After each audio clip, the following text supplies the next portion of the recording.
Welcome to new TV Telugu.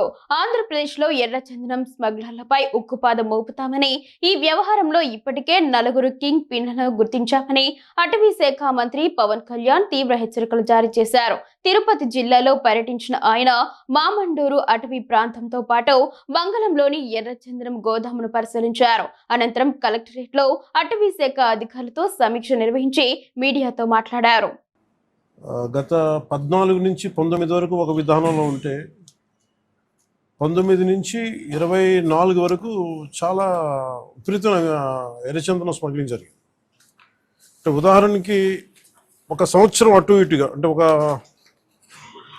ఇది మీ దృష్టికి తీసుకురావడానికి పొద్దున డిపోలోకి వెళ్తే నేను అక్కడ ఉన్నది దాదాపు 2,60,000 దొంగలు ఉన్నాయి, ఎర్రచందనం దొంగలు. అంటే కనీసం 2 దొంగలైనా కలిపి ఒక చెట్టు అనుకుంటే ఈ 5-6 సంవత్సరాల్లో 1,30,000 ఎర్రచందనం చెట్లు అడ్డగోలుగా నరికేశారు. ఒకటి నేను గవర్నమెంట్ మన డిపార్ట్మెంట్ ఫారెస్ట్ డిపార్ట్మెంట్ అధికారులతో కూడా చెప్పింది ఏంటంటే, మొన్న రివ్యూ మీటింగ్లో కూడా ప్రత్యేకించి పేషి నుంచి నేను మాట్లాడుతుంది, ఎర్రచందనం ఏదన్నా సరే మిగతా అవసరాలకు కావాలంటే తోటల్లో పెంచుకోవచ్చు, ఫార్మ్స్లో పెంచుకోవచ్చు, మేబీ అది వాళ్ళు వాడుకోవచ్చే. కానీ ఇది మటుకు ఈ అడవులకే పరిమితమైన వాళ్ళు, ఎందుకంటే ఈ ఎకో సిస్టమ్ని, ఈ బయోడైవర్సిటీని కాపాడేది మొక్క. సో అందుకని దీని మీద ప్రత్యేకించి మేము శ్రద్ధ తీసుకుంటా ఉన్నాం. ఈ ప్రత్యేకించి ఈ మీడియా మీకు ఈ మీడియా సమావేశం నుంచి నేను చెప్పదలుచుకుంది ఏంటంటే, to all the red sanded smugglers 4 king పిన్స్ని ఐడెంటిఫై చేశారు.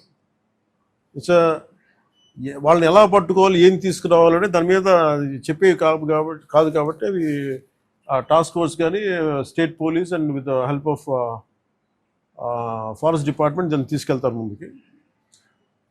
కానీ రెడ్ శాండర్స్ ఇది వెంకటేశ్వర స్వామి గాయం నుంచి పుట్టిన చెట్టు. ఇది సెంటిమెంటల్గా దయచేసి దీన్ని శేషాచలం అడుగుల్లోని ఎర్రచందనాన్ని దయచేసి ఎవరు కొనగండి. That's my first appeal. 2, ఎవరైనా సరే ఉపాధి లేక మీకు ఏదైనా కొట్టేస్తుంటే కన్సర్న్ కలెక్టర్ దగ్గరికి వెళ్ళండి, లేదా కన్సర్న్ లీడర్స్ దగ్గరికి వెళ్ళండి. స్థానికంగా ఇక్కడ ఎవరన్నా కూర్చోబెట్టి సహాయపడి దానికి ఏదైనా ఆల్టర్నేట్ ఎంప్లాయ్మెంట్ చేస్తాం తప్ప దయచేసి మీరు ఎర్రచందనం చెట్లలో నరికివేతలు మీరు పాల్గొనకండి. అలాగే మిగతా రాష్ట్రాల నుంచి వచ్చే వాళ్ళకు కూడా ఒక అవేర్నెస్ క్యాంపెయిన్ స్టార్ట్ చేస్తాం, తమిళనాడులో కానీ మిగతా చోట్ల నుంచి కానీ.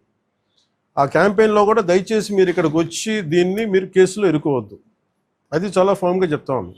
ఎడ్యుకేట్ చేస్తున్నాం, అవేర్నెస్ ప్రోగ్రామ్స్ ఇస్తూ ఉన్నాం. ఇవన్నీ అలాగే నేను అడుగుతున్నా, it's also create law and order problems. అది ఎలా చేస్తున్నారంటే, వీళ్ళు నరికి దొంగలు తీసుకెళ్ళిపోతున్నప్పుడు వీళ్ళని ఆపాలనుకున్నప్పుడు వీళ్ళు లైసెన్స్ ప్లేట్ లేని కార్లు కావచ్చు, లేదంటే అసలు ఇంజిన్లో కూడా చాసిస్ మీద నెంబర్లు చెడిపేసి దొంగతనం చేసిన కార్లు, అది ఒక చాలా క్రమబద్ధీకరణతో జరుగుతుంది, చాలా మెథాడికల్గా జరుగుతుంది.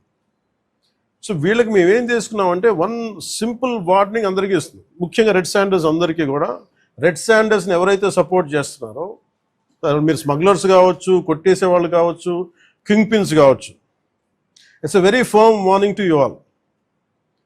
ఆపరేషన్ కగార్ లాంటిది ఎక్స్ట్రీమ్ లెఫ్ట్ వింగ్ ఎక్స్ట్రీజంనే హ్యాండిల్ చేయగలిగినప్పుడు ఈ కంట్రీ, ఒక ఐడియాలజికల్ బేస్డ్ ఉన్న వాళ్ళే కూర్చోబెట్టి కష్టమైపోతుంది లొంగిపోతున్నప్పుడు మిమ్మల్ని తాట తీసి కూర్చోబెట్టేస్తాం స్మగ్లర్లందరినీ. It's just a political will అంతే.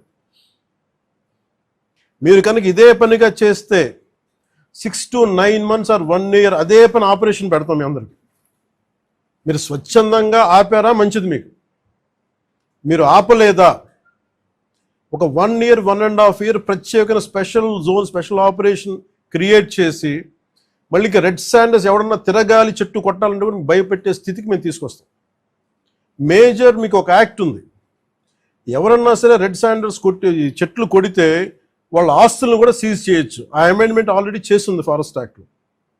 You have to be very very clear on that. So ప్రభుత్వం ఇంకా ఆలోచిస్తూ ఉంది, తటపాయిస్తుంది, ఇంకా ఆ తటపాయింపులు లేవు. మీకు వెరీ స్టర్న్గా వెరీ ఫర్మ్గా చెప్తున్నాం, రెడ్ శాండర్ స్మగ్లర్స్ అందరికీ కూడా, దాంట్లో పాల్గొనే వాళ్ళు ప్రతి ఒక్కళ్ళకి కూడా it's a matter of time.